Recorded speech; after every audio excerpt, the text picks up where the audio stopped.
Yes, आइए class 11th। आज मैं आपके साथ डिस्कस करने जा रहा हूँ the concept of projectile motion. आइए केडी सर आपको आज समझाएंगे प्रोजेक्टाइल मोशन क्या होता है और कुछ इस तरह से सिखा देंगे कि एग्जाम में कभी भी किसी भी तरह का कोई दिक्कतें आई तो आप उसको रिजॉल्व कर लेंगे।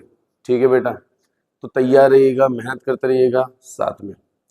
बेटा प्रोजेक्टाइल मोशन में कुछ बातें दिमाग में रखना पड़ेगा आपको। प्रोजेक्टाइल मोशन की अगर हम बात करते हैं तो कुछ बातें तो दिमाग में रखना पड़ेगा। कुछ बातें जो है पढ़ाने से पहले मैं आपको बता दूं, कुछ बातें जो बहुत ही ज्यादा इंपॉर्टेंट हैं, इंपॉर्टेंट पॉइंट ऑफ व्यू के हिसाब से बात करना चाहूंगा। इंपॉर्टेंट पॉइंट ऑफ व्यू के हिसाब से सबसे पहली बात तो ये करना चाहूंगा कि प्रोजेक्टाइल मोशन जो तुम पढ़ रहे हो वो कौन सा पढ़ रहे हो, 2D मोशन वाला सिस्टम पढ़ रहे हो। ठीक है। दूसरी बात, प्रोजेक्टाइल मोशन के आपके दो वेरिएंट है, एक है एंगुलर प्रोजेक्शन कंसेप्ट, एक है एंगुलर प्रोजेक्शन कंसेप्ट। ठीक है। और दूसरा है आपका that is the horizontal projection concept. एक है horizontal projection concept, horizontal projection concept. बेटा सबको हैप्पी शिवरात्रि बोल रहा हूँ, ये हैप्पी फिर जन्माष्टमी बोल रहा हूँ। अरे क्या चल रहा है यार, अभी चल रहा है दुर्गा पूजा और कहने का मतलब है happy Dussehra all of you. ये 10 दिन का पूजा में थोड़ा सा बिजी रहता है इसलिए थोड़ा वीडियो नहीं आ पा रहा, लेकिन this all are the bullshit excuses. अपना काम करना है तो करना है, डेली आपको वीडियो लाना है तो लाना है। एंगुलर प्रोजेक्शन और हॉरिजॉन्टल प्रोजेक्शन, दो तरह का प्रोजेक्शन आपको पढ़ना है अकॉर्डिंग टू द एनसीईआरटी। सारे एग्जाम्स में काम आता है ये। सबसे पहले आज का टारगेट मेरा है कि आपको मैं एंगुलर प्रोजेक्शन सिखा दूं।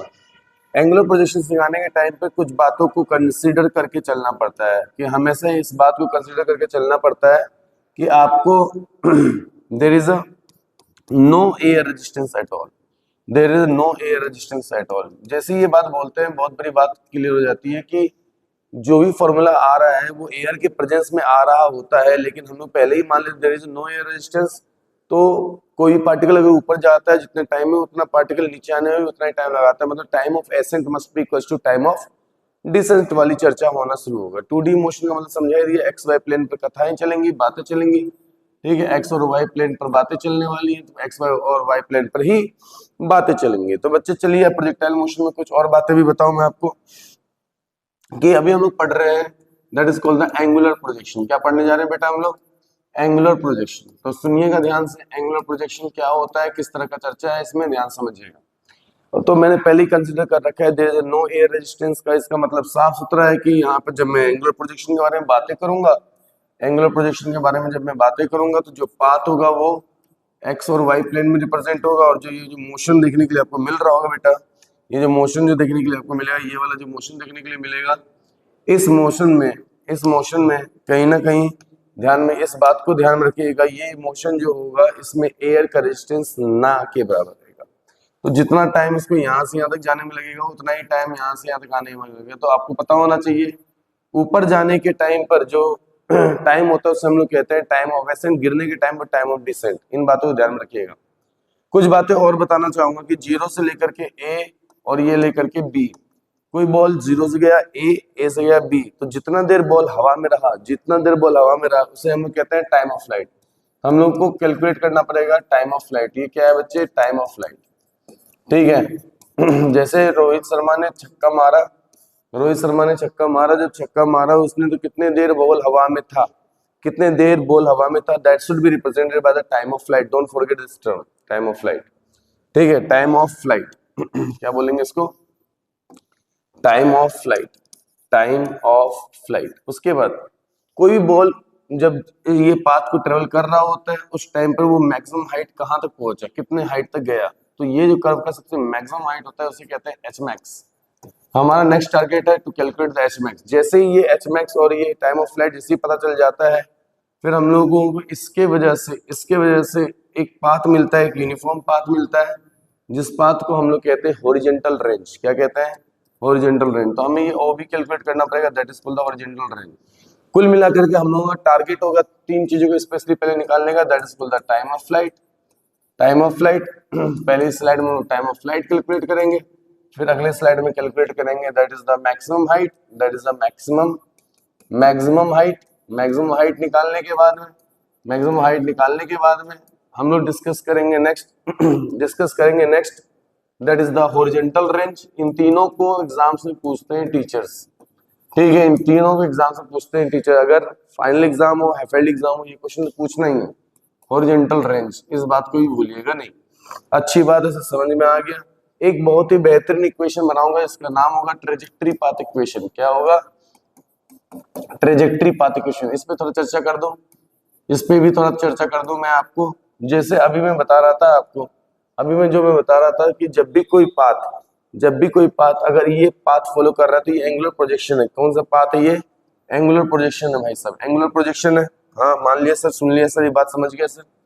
एंगुलर प्रोजेक्शन है तो भाई एंगुलर प्रोजेक्शन का कहने का मतलब ये रहता है कि कोई भी पाथ अगर ट्रेवल कर रहा है सम वेलोसिटी v के साथ या u के साथ, कुछ वेलोसिटी u के साथ ट्रेवल कर रहा है, जिस टाइम में हमें ये प्रोजेक्शन मिलता है, इसमें थीटा एंगल इंट्रोड्यूस होगा हॉरिजॉन्टल कंपोनेंट के साथ, हॉरिजॉन्टल डायरेक्शन के साथ थीटा एंगल इंट्रोड्यूस हो रहा होगा, तो कहीं ना कहीं बात होती है एंगुलर प्रोजेक्शन की। पहली चीज तो ये। आगे और मैं चर्चा करता हूं बेटा। तो पहली बात ये कि ये जो पाथ है, ये पाथ कुछ दिखने में ऐसा नहीं लग रहा तुम्हें एक पैराबोलिक पाथ? क्या ये सच में एक पैराबोलिक पाथ है? तो कहने का मतलब ये जो ट्रेजेक्टरी पाथ इक्वेशन, ये जो कर्व है, क्या ये सच में पैराबोला है? क्या ये सच में पैराबोला है? अगर ये पैराबोला है तो किसी न किसी इक्वेशन को सेटिस्फाइड करेगा। जैसे पैराबोला का इक्वेशन होता है y = 4ax², मतलब y is directly proportional to the x²। तो जो हमने बोला कि चौथा पार्ट जो मैं डिस्कस करूंगा ट्रेजेक्टरी पाथ इक्वेशन, उस इक्वेशन में मैं प्रूफ करूंगा कि x और y एक दूसरे पे डिपेंडेंट्स हैं, x और y एक दूसरे पे डिपेंडेंट है। और ध्यान में रखिएगा ट्रेजेक्टरी पाथ इक्वेशन का सबसे इंपॉर्टेंट टर्म ये कि t नाम का टर्म, मतलब टाइम नाम का टर्म वहां पे इंक्लूड नहीं होगा। टाइम नाम को टर्म को हम लोग क्या कर देंगे? एलिमिनेट कर देंगे। एलिमिनेट करने का मतलब है कहीं ना कहीं कुछ ना कुछ सब्स्टिट्यूशन मेथड लगा करके टी टर्म को हम लोग क्या करेंगे? एलिमिनेट करेंगे। तो जो ट्रेजेक्टरी पाथ इक्वेशन होता है, दिमाग में रखना, उस ट्रेजेक्टरी पाथ इक्वेशन में टाइम का टर्म को एलिमिनेट किया जाता है, टाइम के टर्म को एलिमिनेट किया जाता है। उम्मीद करता हूँ आपको इतनी बातें समझ में आ गई। अब एक एक करके कंसेप्ट से ध्यान देंगे, ज्यादा टाइम आपका लेंगे नहीं तो बच्चे सोचते हैं कि भाई साहब कम टाइम पर ज्यादा सिखा दो सर, ज्यादा बेटर रहेगा। तो सुनना, अगर बॉल हवा में है बॉल हवा में कुछ यूं गया, कितने देर बॉल हवा में है सर? इस चीज को पता लगाने के लिए सबसे पहले दिमाग में ये लाओ जो मैं कहना चाह रहा हूँ। सबसे पहले दिमाग में ये लाओ कि कोई भी प्रोजेक्टाइल मोशन होगा, क्योंकि अभी हम लोग पढ़ रहे हैं एंगुलर प्रोजेक्शन, तो एक बात ध्यान से सुन लेना। एंगुलर प्रोजेक्शन में कुछ बातें और थोड़ा सा सुन लो, उसके बाद स्टार्ट कर ही देंगे हम बातें को। एंगुलर प्रोजेक्शन में कुछ बातें ध्यान सुन लो। एंगुलर प्रोजेक्शन में जब कोई बॉल हवा में रहता है तो जिस मैक्सिमम हाइट पर जाने के बाद जो उसका कंपोनेंट जीरो हो जाता है, वो कंपोनेंट होता है वर्टिकल कंपोनेंट, जीरो हो जाता है। बट इस पॉइंट पर हॉरिजॉन्टल कंपोनेंट जो शुरुआत में था वही रहता है। कहने का मतलब सर कि जब कोई बॉल u वेलोसिटी के साथ जाता है तो हर एक वेलोसिटी का अपना दो कंपोनेंट बनता है, ठीक है। हर एक वेलोसिटी के कितने कंपोनेंट बनते हैं? दो कंपोनेंट बनते हैं। मान लीजिए ये वेलोसिटी है u वेलोसिटी, तो इसके दो कंपोनेंट बनेंगे, थीटा के साथ वाला एक हॉरिजॉन्टल और एक बनेगा वर्टिकल। थीटा के साथ वाले को रिप्रेजेंट कर देंगे u cos थीटा और इसको रिप्रेजेंट कर देंगे u sin थीटा। मेरे बच्चों में आपको ये समझाना चाहता हूँ कि हॉरिजॉन्टल कंपोनेंट की तरफ कोई एक्सेलरेशन नहीं है, बट वर्टिकल कंपोनेंट की तरफ की अगर बात किया जाए तो वर्टिकल कंपोनेंट की तरफ एक्सटर्नल फोर्स लगा के तुमने यहाँ तक पहुंचाया, और बॉल को नीचे लाने का काम कौन कर रहा है? बॉल को नीचे लाने का काम कर रहा है और कोई नहीं भाई, सब जानते हो कौन? बॉल को नीचे लाने का काम कर रहा है ग्रेविटी। यहाँ से जब तुमने उसको ऊपर भेजा था, जब ये तुमने ऊपर मैक्सिमम से मैक्सिमम हाइट तक भेजा था, तो आपने जब इसको ऊपर भेजा तो पहले उसकी वेलोसिटी बहुत ज्यादा थी। जब वो ऊपर जा रहा था तो धीरे धीरे धीरे धीरे धीरे धीरे धीरे धीरे धीरे धीरे धीरे धीरे धीरे धीरे उसकी वेलोसिटी कम हुई और लास्ट में खत्म हो गई। कहने मतलब ऊपर जाने के टाइम पर उसकी वेलोसिटी धीरे धीरे कम होते होते एक मैक्सिमम हाइट पर पहुंचते पहुंचते उसकी वर्टिकल कंपोनेंट वाली वेलोसिटी जो होती है वो जीरो हो जाती है, लेकिन हॉरिजॉन्टल कंपोनेंट अपना वेलोसिटी मेंटेन करते हुए चलती है। तो हॉरिजॉन्टल कंपोनेंट कहीं पे भी तुम अगर देखोगे तो हॉरिजॉन्टल कंपोनेंट की जो वेलोसिटी थी जो पहले थी u cos थीटा, वही cos थीटा पहले से और हमेशा से वही देखने के लिए मिलेगा। कभी भी हॉरिजॉन्टल कंपोनेंट चेंज नहीं होगा। तो इस बात को ध्यान में रखिएगा कि हॉरिजॉन्टल कंपोनेंट ऑलवेज क्या होता है? कांस्टेंट रहता है। अच्छा सर समझ गया सर, इसका मतलब आप ये समझाना चाहते हैं कि किसी भी प्रोजेक्टाइल पाथ में अगर बात किया जाएगा हॉरिजॉन्टल कंपोनेंट तो वो मैक्सिमम हाइट पर जाने के बावजूद भी उसका कंपोनेंट, उसकी जो वैल्यू होगी वो सेम होगा। अगर मैं ये कह दिया यहाँ पे u cos थीटा की वैल्यू मान लो 5 मीटर पर सेकेंड है, मान लो, तो यहाँ पे 5 ही मीटर पर सेकेंड रहेगा और हम हर हमेशा 5 ही रहेगा, वो कभी बदलेगा नहीं, हॉरिजॉन्टल कंपोनेंट कभी चेंज ही नहीं होगा भाई साहब। बट अगर वर्टिकल कंपोनेंट की बात की जाए तो वर्टिकल कंपोनेंट की वैल्यू पहले तो ज्यादा थी, फिर धीरे धीरे धीरे धीरे लास्ट में आते आते वर्टिकल कंपोनेंट 0 हो जाती, फिर अचानक जैसे नीचे गिरना शुरू होती है, नीचे गिरने के टाइम पे वेलोसिटी धीरे धीरे करके बढ़ना शुरू होती है due to the acceleration due to gravity. बच्चों एक बात आपको समझाऊंगा फिर से, इन बातों के बिहार पे जब हम लोग आगे बढ़ेंगे ये टाइम ऑफ फ्लाइट के लिए, तो हमें 2 बातें ध्यान में रखना पड़ेगा। क्या क्या बातें ध्यान में रखना पड़ेगा सर? सबसे पहले आपको ध्यान में रखना पड़ेगा कि वर्टिकल कंपोनेंट में क्या क्या काम कर रहा है, वर्टिकल कंपोनेंट में क्या क्या सिस्टम काम कर रहा है, और हॉरिजॉन्टल कंपोनेंट में क्या क्या सिस्टम काम कर रहा है। क्या मतलब है सर इसका? मतलब ये है कि दोनों कंपोनेंट की वैल्यू सब कुछ लिख लो, ताकि आपको दिक्कत ही ना हो क्वेश्चन करने के टाइम पर। शुरुआत वाली बात की अगर बात करूं, तो शुरुआत में जो जिस वेलोसिटी के साथ आपने बॉल को फेंका, तो यू वेलोसिटी उसकी कंपोनेंट क्या थी? You cos theta. बोले तो हॉरिजॉन्टल कंपोनेंट बोले तो यू एक्स की वैल्यू होती है यू कॉस थीटा। अगर मैं इसकी बात करता हूँ, यू वाई की बात करता हूँ, उसकी वैल्यू आता है यू साइन थीटा। बात खत्म। उम्मीद करता हूं मेरी बात समझ में आ रहा है। इसका मतलब अगर हॉरिजॉन्टल की बात होगी यू एक्स की, तो वो हमेशा क्या रहेगा? You cos theta. अगर यही चीज अगर वर्टिकल कंपोनेंट की बात होती तो वो होगा यू साइन थीटा। और एक बात अभी जस्ट समझाया मैंने कि हॉरिजॉन्टल कंपोनेंट की तरफ कोई एक्सेलरेशन नहीं होता है, बस जो वेलोसिटी होता है वो कांस्टेंट रहता है, और बार बार वेलोसिटी कांस्टेंट होने के कारण से acceleration of the horizontal component should be 0। But वहीं पर एक्सेलरेशन इसका क्या हो जाता है? -g। भूलना मत, वर्टिकल की तरफ बॉल अगर जाता है, वर्टिकल की तरफ बॉल अगर जाता है तो उसकी जो ग्रेविटी होती है वो नीचे की तरफ लगती है, इसलिए -g। लेकिन एक बात और, यहां से यहां तक के लिए आपको पता ही है ये हॉरिजॉन्टल रेंज है। हॉरिजॉन्टल रेंज के लिए एस एक्स की जो वैल्यू होती है वो आर मान लिया जाता है, बट यहाँ पे वर्टिकल रेंज कोई भी नहीं है, इसलिए वर्टिकल रेंज जो होता है कोई भी रेंज नहीं है, वहां पे काम करता है मैक्स हाइट, मैक्सिमम हाइट। एक बात और, in the case of maximum height हमेशा ध्यान में रखना कि वर्टिकल कंपोनेंट ही 0 होता है मैक्सिमम हाइट पर कभी भी हॉरिजॉन्टल कंपोनेंट 0 नहीं होता है। अगर इतनी बातों को ध्यान रखो तो इक्वेशन बनाने में कोई दोहराई नहीं, कोई दिक्कत ही नहीं होगी। बस देखो तुम कितने एंजॉय से तुम इक्वेशन को बनाओगे, और इतना मस्त सिखा दूंगा कि तुम याद रखोगे कि गेडी सर ने इतने सिंपल से चीजों को समझा दिया, कोई दिक्कत भी नहीं आई और क्वेश्चन सॉल्व भी हो गया। तो आइए चीजों को रिलेट करते हैं और आगे बढ़ते हैं। तो बच्चे थोड़ा देखना यहाँ पे, टाइम ऑफ फ्लाइट का मतलब बॉडी कहाँ गया? ऊपर। यूं करके फेंका तो टाइम ऑफ फ्लाइट के हिसाब से बॉडी गया ऊपर, राइट। अगर बॉडी ऊपर जा रहा है, अगर बॉडी ये पार्ट रोल कर रहा है, उसके लिए बॉडी को ऊपर जाना पड़ा, तो कितना देर वो हवा में रहा, कितना देर वो हवा में रहा, that distance should be calculated. ऊपर जाने वाला डिस्टेंस कैलकुलेटेड। ऊपर जाने वाला डिस्टेंस कैलकुलेट के लिए फॉर्मूला क्या लगता है? S equals to UT plus half AT square. लगता है कि नहीं लगता है? लेकिन ये इसके सारे कंपोनेंट कौन से होंगे? ऊपर जाने वाला कंपोनेंट वाई वाला कंपोनेंट होंगे, ऊपर जाने वाले कंपोनेंट वाई वाला कंपोनेंट होंगे। तो कहीं ना कहीं वाई का एस वाई कितना होता है? 0। ठीक है, यू वाई कितना हो जाएगा? You sine theta. You sine theta T को क्या रिप्रेजेंट कर रहे हो? टाइम ऑफ फ्लाइट कर लो भाई, प्लस हाफ ए वाई की वैल्यू कितनी होती है? -g। यूज कर लो -g इंटू टी। टी बोले तो टाइम ऑफ फ्लाइट का स्क्वायर। ठीक है, जैसे इक्वेशन को जब तुम आगे बढ़ाओगे, जैसे तुम इक्वेशन को आगे की तरफ मूव करोगे, जैसे इक्वेशन को आगे की तरफ मूव करोगे, तो कहीं ना कहीं आपके पास जो वैल्यू आने वाला है यू साइन थीटा, उधर वो माइनस हो जाएगा, माइनस होते ही बन जाएगा तुम्हारे पास जी टी एफ का स्क्वायर अपॉन 2। ठीक है, और एक चीज छूट गया तुम्हारे यहाँ पे टी एफ। ठीक है, एक टीएफ से ये टीएफ कैंसिल हो गया, तो टीएफ का जैसे वैल्यू निकालोगे तो कितना हो जाएगा? 2u साइन थीटा अपॉन जी। भाई इससे आसान और तुमको कौन सिखाएगा भाई? इतना ध्यान में रखना है भाई कि कोई चीज ऊपर जा रहा है, ये पाथ को निकालना है, ये पाथ को कवर करना, तो ये एक तरीके से कर्व पाथ निकाल रहे हो। ऊपर जाने के टाइम पे जो चीज लिया जाता है, ऊपर जाने के टाइम पे जो चीज लिया जाता है वो चीज क्या होता है? वर्टिकल कंपोनेंट का यूटिलाइजेशन करते हैं। अब थोड़ा देखो इधर मैक्सिमम हाइट के लिए, अगर मैक्सिमम हाइट की बात करते हैं बेटा, किसकी बात करते हैं? मैक्सिमम हाइट की बात करते हैं, तो फिर से बात वही मैक्सिमम हाइट की बात अगर करते हैं, तो भाई मैक्सिमम हाइट के लिए कौन सा कंपोनेंट यूज करोगे?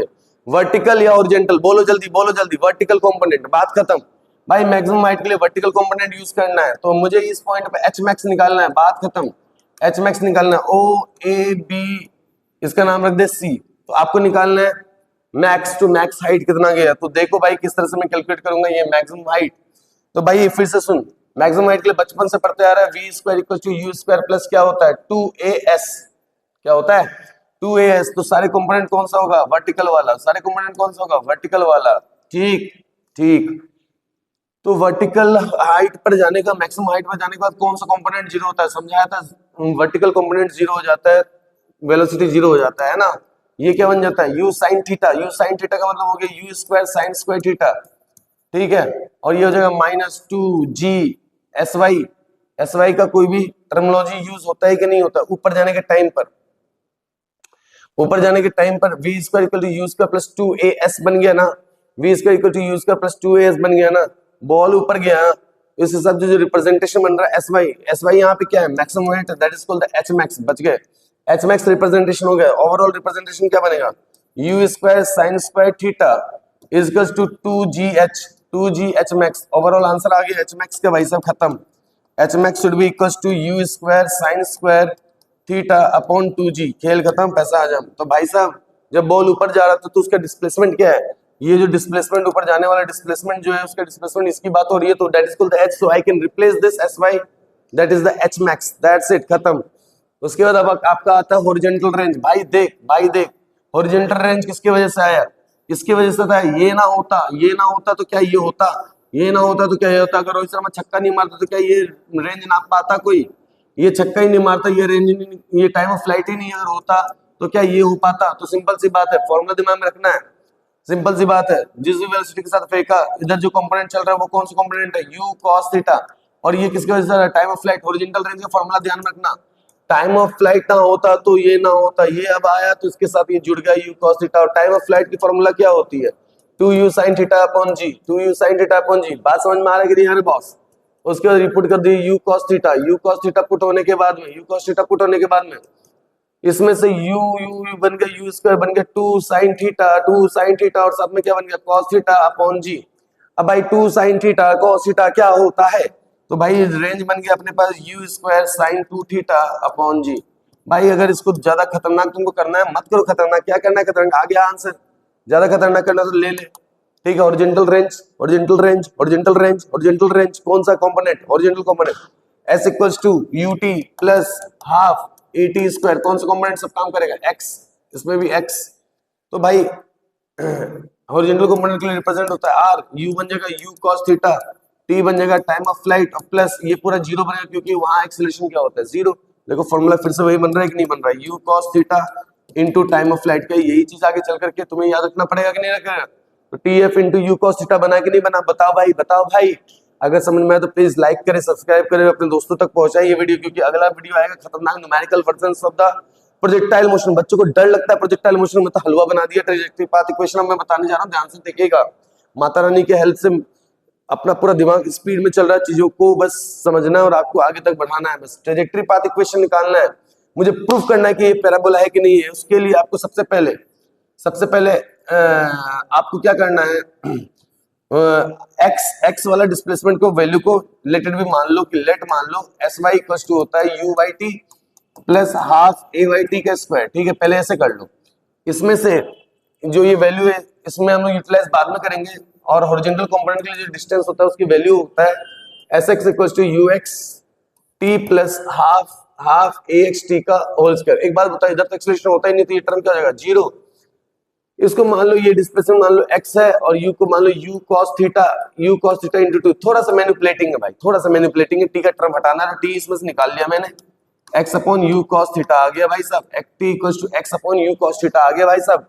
इस वैल्यू को उठाओ यहाँ चिपका दो, तो इसको मान लो मैंने लिख दिया भाई u बाई को क्या लिखूंगा u sin थीटा, और t को क्या लिखूंगा बेटा, वहां सामने से वैल्यू निकाल लो, x upon u cos theta, ठीक है, प्लस ये रहा प्लस, बीच में क्या है प्लस हाफ इंटू माइनस जी और क्या टी का स्क्वायर। भाई टी का स्क्वायर मैंने क्या बोला, टी की वैल्यू तुम्हें पुट करना पड़ेगा। टी की वैल्यू जब आप पुट करोगे तो टी की वैल्यू कितनी हो जाएगी बेटा, टी का square x square you square cos square theta. बस इक्वेशन तैयार है अपना। तो ओवरऑल वाई की जो वैल्यू आ रहा है वो कितना आ रहा है, देख यू से यू कैंसिल बन गया एक्स साइन थीटा और कॉस थीटा क्या बन जाएगा टेन थीटा। तो X tan theta plus minus G X square upon U square cos square theta. तुम भाई एग्जाम में बस इतना करके आ जाना जिसमें तुमको साफ साफ दिख रहा है कि y directly proportional x square के बाद खत्म। इसी डाटा को तो प्रूफ करना था कि अगर कोई भी ट्रैजेक्टरी पाथ इक्वेशन बनता है तो कहीं ना कहीं आपके पास जो वैल्यू बन रहा है वो मान लीजिए एक्सपी